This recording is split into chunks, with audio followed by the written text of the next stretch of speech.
欢迎收看道友听书，望县剧恋爱宝典第12集。聂兄，你这说的什么话？以我们之间的关系，能帮的肯定帮啊。魏无羡道。好，魏兄，那我就说了。魏无羡，就是吧，我大哥最近情绪很不稳定，经常失控。原本我以为有敛方尊来帮我大哥弹奏清心音会没什么问题的。可是大哥听完之后，只有3个时辰能平静下来，过了3个时辰就开始发狂，谁都拉不住。而且近日族中医师把脉还说有很大可能会走火入魔，我是实在没法子了，才只能来找你。聂怀桑简单的说一下事情经过，脸上满是焦急，他不知道魏无羡会不会有办法，如果魏无羡都没有办法，那他大哥真的只能死了。魏无羡佯装思考几秒，其实就聂明觉的东西他早就准备好了，只是在想该什么时候拿出来。现在这个时候就拿出来，就像是刻意似的，早就准备好等着上门了。凭聂怀桑的脑子，一个不小心自己就是凶手了，虽然人家也不至于直接认定，但怀疑总会有，虽然自己也不怕。想着，魏无羡问他赤峰尊还能坚持多久？闻言，聂怀桑语气染上了伤心，少则3月，多则6月，最多就剩半年了。魏无羡点点头，好，那你先在乱葬岗住下。3天之后，我给你一件东西，你拿回去给赤峰尊，会比敛方尊弹的清心音有用。都是聪明人，魏无羡这么一说，聂怀桑脑中就联想出他的意思，比敛方尊的清心音有用。聂怀桑可不会蠢到以为是金光瑶学艺不精，还有清心音效果微弱，哪怕他学艺不精，也不会只能坚持3个时辰，而且他学得分明很好，连蓝曦臣都赞扬，学得在他之下，再努力一下说不准能超越。魏兄方才用的词是敛方尊弹的清心音弹的，这2个字是在指他弹的清心音有问题。聂怀桑心下一惊，如果真的有问题，那他大哥听了这么久，想到这里，聂怀桑是待不住了，当下婉拒了魏无羡请他住下的话语。魏兄，不了，我得先回去一下，有点事的处理，2天之后会再次上门叨扰魏兄的，魏兄不要嫌弃。哪会，正巧我一个人无聊得很，你来也行。好，公子，那我温宁问着魏无羡。魏无羡看过来，温宁，光顾着和聂兄说话都忘了你了，你接下来是跟着聂兄还？公子，我要跟着你，保护你。温宁苍白的脸上满是急色。你别急啊，让你跟。温宁安心了，站到了魏无羡的身后。聂怀桑也告辞了，魏无羡送他出了乱葬岗，回去想问温宁这些日子发生了什么，但温宁一见着他就想下跪。魏无羡阻止了他，温宁，你这是干什么？公子，对不起，都是我的错，我杀了金子轩。一见就是。魏无羡无奈，拉着半蹲的温宁站好，这不是你的错，你不用自责，杀金子轩的时候你是被别人给控制了，这不怪你，何况金子轩并没有死。没有死？他背就回来了。温宁一时松了一口气，可是又想起他没有死，可是他姐姐却因为他死了。温宁一时又伤心了起来。魏无羡这时又开口，你不用伤心，我们会报仇的。先说说你去了金陵台之后是怎么逃出来的吧。报仇？是的，兰陵金氏，谁我都不会放过。魏无羡眼中杀意一闪而逝。温宁被他突然出现的气势给压得动弹不得。魏无羡又收回来，好了，坐，先说说你这些日子的经历吧。好。温宁是在金陵台失控的时候被聂怀桑神不知鬼不觉地救走的，之后一直在昏迷，直到最近才提了过来。然后就是帮助聂怀桑散布纸张，魏无羡与江婉银在乱葬岗细节化的争吵那件事，就是温宁提供的。魏无羡得知经过，才点点头，我知道了。外面的纸张上面的事情已经传得天翻地覆，魏无羡什么都不知道。安排好温宁，回到房间，蓝忘机睡着了。魏无羡放轻脚步靠近床榻，一接近一点，蓝忘机就醒了。看到魏无羡，语气有点软，回来了。坐在床榻边，温柔地摸摸他的脑袋，有没有哪里不舒服？有。蓝忘机点一下脑袋。魏无羡立马急了，哪不舒服？饿了。饿了，我去给你拿吃的。为了蓝忘机一些东西，魏无羡再小心地问，好点没有？之后闲来无事，蓝忘机问起了刚刚他去干嘛了的事情，魏无羡如实告知他，一个细节一个字都没有漏。蓝忘机知道后就仅是点了头。2天后，聂怀桑再次上门，此时的外界早已闹得天翻地覆。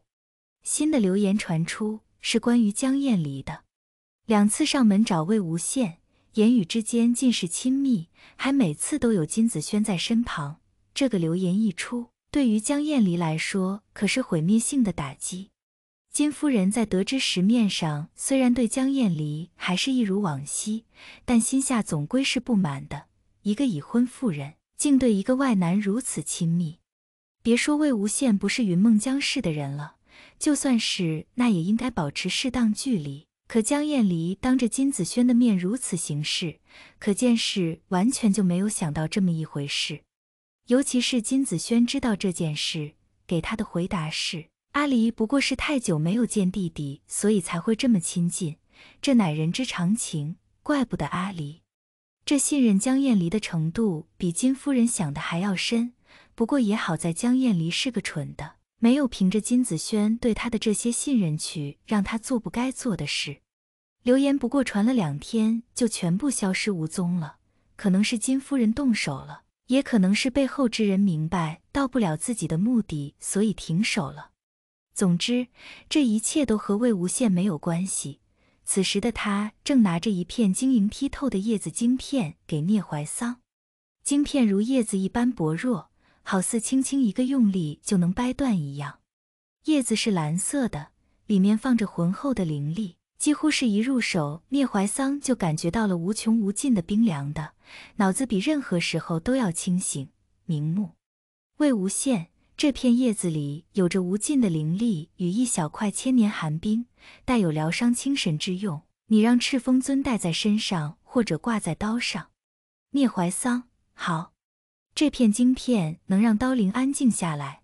另外，这是关于刀灵的心法口诀。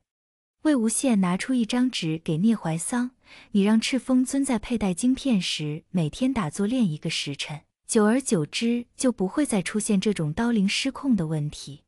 你家族弟子在修炼刀法时，从一开始就配合着一起练，就都不会有什么问题出现。聂怀桑眼中惊喜，魏兄，当真？当然了，怎么？聂兄不信我？魏无羡面容调侃。这时的聂怀桑也不怀疑魏无羡为什么会这么准确地做出应对他聂家刀法的口诀，他魏兄神通广大，有什么不会的呀？魏兄，最近外界出现了许多针对江姑娘的流言，好像是在通过她对付什么人。聂怀桑突然提起这一件事，魏无羡听到眼眸立即眯起来了，都是聪明人，有什么不明白言下之意呢？魏无羡突然笑一下，这样啊，那他应该挺伤心的吧？可不嘛。2人都如笑面虎一般，目光中有着无数的刀片划过，明明看着没什么，但不过在这短短的1、2句话透露着巨大的信息量。聂怀桑离开了，魏无羡走到主位的墙后面，那里是一个巨大的庭院，蓝忘机正落坐于中央的琴桌前，手中抚着琴，手指撩动琴弦，却是没什么声音传出。魏无羡笑一下，破除了蓝湛设下的隔音阵，悠悠然的琴音传出，时高时低，流畅无比，正是前世玄武洞蓝忘机唱给自己听的那首。魏无羡有些愣神，看着认真弹琴的人，眼中的一切好似都化为了泡影，只剩下他一直在原地等待。魏无羡眼睛莫名的就红了，前世之事闪过，已经成为了过去。一曲中，蓝忘机手放在琴弦上，早已感受到魏无羡气息的他，扭头便准确无误地看到了他那心尖上的人，唇角微扬，语调一如往昔的清冷。弹完了。魏无羡大步过去，坐在他身旁。你不是都听到了吗？听到了。魏无羡制作出来的隔音阵，外面的人听不到里面的声音，但里面的人却能听到外面人的声音。魏无羡叫怨鬼去查了一下江厌离的那件事，查出来的结果果然如魏无羡所想的一般。金光瑶想试探魏无羡对江厌离到底还有没有余情，他想用江厌离钳制住他，让他乖乖听话。可流言传出2天，他都没有反应，所以才会配合金夫人让流言全部消失，不损害到金氏利益。说来，这一世他重生时间点早了半个时辰，那个时候江厌离还没死，而阴虎符也还没有被毁。那群人安分了几年，如今倒是按耐不住了。魏无羡手掌往上抬，手心上方飘着2块阴气十足的铁物，这个东西跟了他2世了。手放下，阴虎符又被藏了起来。金光瑶想对付自己，江厌离那边行不通，可能主意马上就会打到蓝湛身上。魏无羡眼眸深邃，让怨魂时刻盯着金光瑶，同时也让鬼魂去办了另外的事。温宁看着魏无羡一个一个的安排下去，唯独没有自己，急了：公子，我呢？我干什么？魏无羡看向他：你去云梦江市，盯着江婉银，外面的流言传得天翻地覆，他都没有动作，你盯紧他，免得突然来一招，没有防备。好，公子。温宁欢快地离开了乱葬岗，能帮到公子，他很开心。2日后，魏无羡正在和蓝忘机吃饭，一怨魂就拿了几张纸上来。魏无羡拿过给蓝忘机：蓝湛，你先看看，我一会儿再看。他的事向来是不瞒着蓝忘机的。蓝湛拿过来翻看了几下，眼眸中不知闪过了什么，魏无羡没有看到。那时他正在低头夹菜，把菜送入口了，还问蓝湛：蓝湛，上面说什么了呀？蓝忘机放下纸张，不动声色地掩盖住自己的情绪。你看，这几张纸是关于上次金光瑶的事，如魏无羡所料，他知道了江厌离对他没了钳制感，于是把主意打到蓝湛身上。传衣陵老祖断袖之癖，对象是姑苏蓝氏嫡系2公子，人人称赞的寒光君，竟是一个与魔共舞的落入凡尘的普通谪仙。夷陵老祖欺师灭祖，竟让当初自己的恩人之女下不来台。这2条信息会在2天之后，以魏无羡使用的传旨方式传遍天下。金光瑶的如意算盘打得很好，但他遇到的不是之前那个被他算计得浑然不觉的魏无羡，而是经历了2世，心狠无情的魏无羡。他的计划很好，但注定现不了事。几乎是一夜之间，关于金光瑶的事情传遍天下，投靠过岐山温氏，为温若寒出谋献策，让射日之争屡次受挫，死伤无数。连最后的总决战都是他计划让各家子弟宗主被迫上的不夜天成，惹得各家死伤惨重。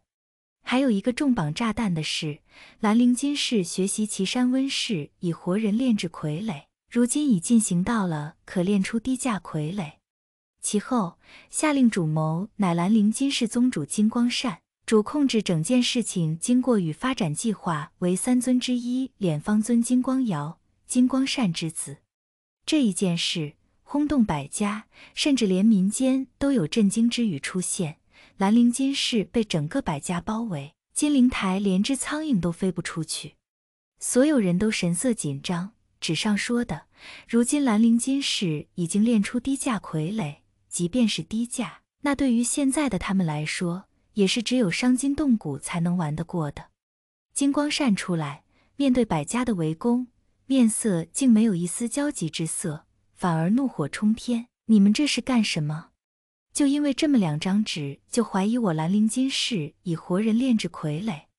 我金光善虽然爱美色，但不至于能干出这种事情来。神色怒火中烧，气得呼吸不顺，倒有很大的可信度。可无论是不是真的，他们可都不放心。如今的金氏凌驾于众家之上，实力强大，如果炼成了高价傀儡，真的想干点，百家没有丝毫反抗之力。累死累活搞死岐山温氏，可不是为了给兰陵金氏让位，让他一家独大，成为第2个灭不掉的太阳。无论如何，今天的兰陵金氏逃不过百家齐上的搜家。这个要求是聂明珏提出来的，神色平常，没有以往的暴怒与情绪不稳，还有以他之前的性格，在知道兰陵金氏以活人炼制傀儡，而本应该想立即砍了他们的情绪。一直站在金光善之后的金光瑶出来，笑着对聂明珏开口，神色有几分不可见的为难：“大哥，这不好吧？金氏这么大，而且还有众多女眷的房间。”聂明珏还没有开始说话，后面的人却都开始了反驳，个个满目不以为然。金光瑶只好把目光放在一旁一直没有出声说话的蓝曦臣身上，目光可怜又无措为难。蓝曦臣不忍，对聂明珏开口：“大哥。”聂明珏沉思一会儿，开口：“可以，除金夫人和金少夫人的房间，别的地方一处都不能留。”金光善知道，只有搜了，并且什么都没有发现，才能洗清兰陵金氏以活人炼制傀儡之名。面上还在愤怒，可却也让他们进去了。百家搜遍了整个兰陵金氏，见实在没有傀儡，也只能道歉离去，心里的怀疑放下。可所有人都不知道的是，金夫人与金少夫人的房间早已占满了傀儡，与几十名温氏俘虏被当成下一任活死人的牺牲品。在这群人离开没有半个时辰，这一群人几乎就结束了他们的生命。金夫人冷着脸看着金光善，看着他把那群傀儡从他房间移走，心下怒火冲天。这个人真的干得出来。从这件事看出，那些从天而降的纸张说的都是实事，没有一丝作假。金光善已经炼出低价傀儡了，